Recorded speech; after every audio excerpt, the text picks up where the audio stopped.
annusxu lilmuslimiin wuxuu waajib ku yahay dadka madaxda ee dadka u taliya inay muslimiintay u talinayaan daacad u noqdaan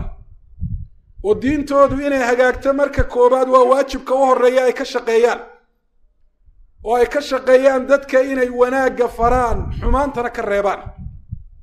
wax allaale waxa dadka diintooda waxyeelaya ama adduunyadooda xalaasha waxyeelaya in la dagaalamaan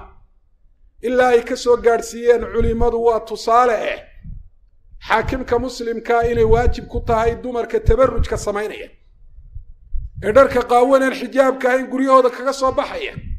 arrinta noocaasi inuu ka joojiyo kala dagaalamo ragga iyo dumarka isu imanaya isdhexgelaya waajibaadkiisa ayay ka mid tahay waa wax aad looga xumaado maanta in badanna arrinta waan ku celceliyaa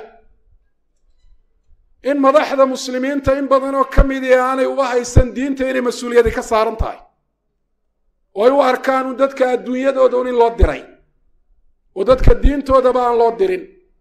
falimaamu raacin wa mas-uulun can raciyatihi qofka madaxda ummadda u taliya ayaa loo diro la raaciyey waxa koobaad ee la raaciyey waa diintooda inuu ilaaliyo waxa diintooda suulinaya hal qof baa ha noqdee amaba se diintooda nuqsaaminaya ee dhimaya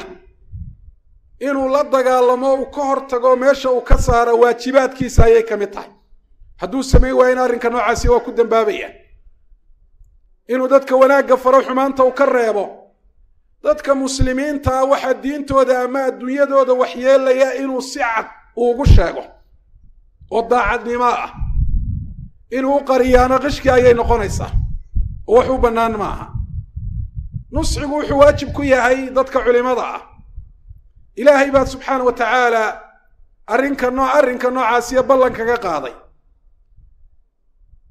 oo rabbi subxaana wa tacaala wuxuu ballan kaga qaaday latubayinunnahu linnaasi walaa taktumuunah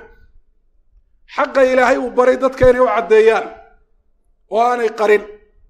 nebi maxamedna calayhi salaatu wasalaam ka xaqa uu garanayo ummadda u sheegi waaya oo iyaga oo arrin baadila faasida macsiya ah xumaana iyagoo ku jira oo aan garanahayn ka u sheegi waaya u tilmaami waaye arrinka noocaasiya uga aamusa isagoo awood u leh wuxuu sheegay maalinta qiyaame xakama naara qowlalada in loo gelin doono man su'ila can cilmin fakatamahu uljima yowma alqiyaamati bilijaamin min annaar qofka cilmi la weydiiyo oo qariya maalinka qiyaame xakama naara ayaa qowlalada loo geliya